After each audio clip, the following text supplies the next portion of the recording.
అందరికీ నమస్కారం అండి. రాజమండ్రి శ్రీ చైతన్య స్కూలు అంట మన అమలాపురం సైడు కోనసీమలో అబ్బాయి చదువుకుంటున్నాడంట. అప్పుడే ఆ అబ్బాయి చాలా సంవత్సరాల నుంచి చదువుకుంటున్నాడు. అప్పటి నుంచి కూడా అబ్బాయి హాస్టల్లోనూ ఉన్నాడు. తర్వాత కొన్నాళ్ళు ఇంటి దగ్గర నుంచి కూడా వచ్చేవాడంట. టాపర్ స్కూల్కి చాలా బాగా చదువుతాడంట, మంచి పిల్లోడే. ఈ మధ్యకాలంలో వాళ్ళ అమ్మగారు ఏం చేశారంటే హాస్టల్లో పెట్టారు. అక్కడే లోపల హాస్టల్లో పెట్టారు. మేనేజ్మెంట్ బాగానే ఉందండి. మేనేజ్మెంట్ వారు ఈ లోపల ఏం జరుగుతుందో మరీ అంత దగ్గరగా చూడాలంటే వాళ్ళకే కష్టమే కదా.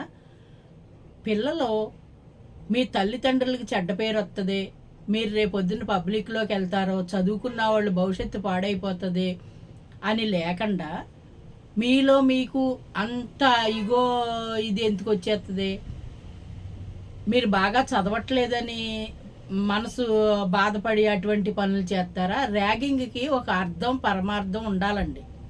ర్యాగింగ్ అంటే ఏంటి?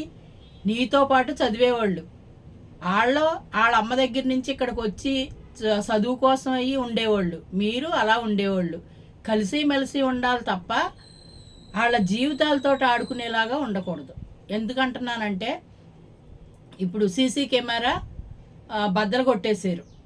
బద్దలు కొట్టేస్తే హాస్టల్లో రూముల్లో ఉండే సీసీ కెమెరా బద్దలు కొట్టారు. ఆగతాయితనంగా చేసే పనులు అనర్థాలకు దారితీస్తాయండి. 10th క్లాస్కి వచ్చేసిన తర్వాత చిన్నపిల్లలు కాదు కదా, మెచ్యూరిటీ అయ్యింది కదా కొంచెం మనసు. స్టడీలో ఉన్నప్పుడు స్టడీ గురించి ఆలోచించాలి తప్ప పక్కదారులు పట్టేలాగా ఆలోచించకూడదు. యాజమాన్యానికి చెడ్డ పేరు, ఆ హాస్టల్కి చెడ్డ పేరు, మీకు చెడ్డ పేరు, మీ తల్లిదండ్రులకి చెడ్డ పేరు. అబ్బాయి చాలా స్మూత్గానే కనపడుతున్నాడు. ఆ తల్లి ఏడుతుంది, ఎంత ఏడుతుందో ఆ కొడుకుని చూసుకుని. ఎంతో అల్లారు ముద్దుగా గారంగా పెంచుకుని పెద్ద చేసి వాళ్ళ ఒక స్థానంలోకి వెళ్ళాలని వాళ్ళ మనసును చంపుకుని హాస్టల్లో పెట్టి చదివించుకుంటారు పిల్లల్ని. మీరు ఇలా చేసి ఆగతాయితనాలు ఎక్కువైపోయి మీకు ఇలాంటి ఎగస్ట్రాలు చేస్తారని కాదు. నేర వృత్తి అనేది అటువంటి అప్పటి నుంచే మొదలు పెడతారు. అది చాలా తప్పు. ఒక ఇస్త్రీ పెట్టి కాల్చేసి చేతుల మీద పొట్ట మీద ఇవన్నీ వాతలు పెట్టేసారు అబ్బాయికి. ఒకళ్ళు పట్టుకోవటం, ఒకళ్ళు వాతలు పెట్టడం. ఎందుకు పెట్టారు అంటే కారణం ఏంటంటే చెబితే చంపేస్తాం, తర్వాత పరిణామాలు వేరుగా ఉంటాయి అని బాగా బెదిరించి పెట్టారు అబ్బాయిని. చదువే ముఖ్యం అనుకునే అబ్బాయి ఇన్ని సంవత్సరాల నుంచి చదివి స్కూల్ టాపర్లో ఉన్నవాడు సడన్గా ఒక్కసారి ఇలా జరిగేటప్పటికి ఇప్పుడు 10th క్లాస్ కదా, నేను ఎక్కడ మళ్ళీ ఇంట్లో తెలిస్తే గొడవలు అవుతాయి, బయటికి వెళ్ళిపోవాల్సి వస్తుంది, నా చదువేమైపోతుందో అని ఆ అబ్బాయి ఆవేదన చెందుతున్నాడు. ఈలోపు ఈ పుళ్ళన్నీ ఇన్ఫెక్షన్ అయిపోయినాయి.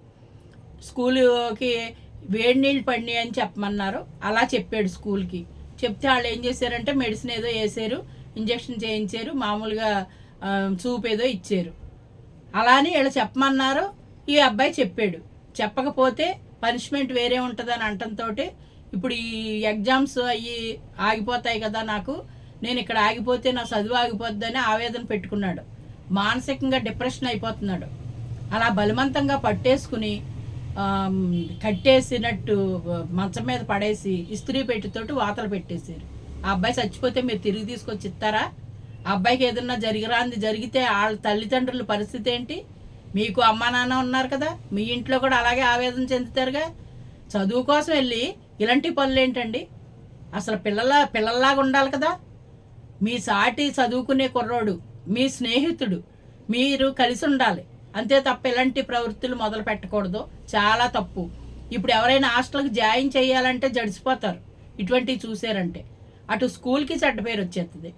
ఆ తర్వాత హాస్పిటల్కి తీసుకెళ్ళేటప్పుడు ఇంటి దగ్గర తల్లి నిర్బంధించి నువ్వు ఏదో జరిగింది, నువ్వు ఇలాగ ఎందుకు అవుతుంది, అంత వేడి నీళ్ళు ఎందుకుంటాయి, హాస్టల్లో నీళ్ళు అంత మరిగిపోయి ఉంటాయా, ఏదో జరిగింది నువ్వు చెప్పట్లేదని గట్టిగా నిర్బంధింతే ఇంట్లో వాళ్ళు ఆ అబ్బాయి చెప్పలేక చెప్పాడు.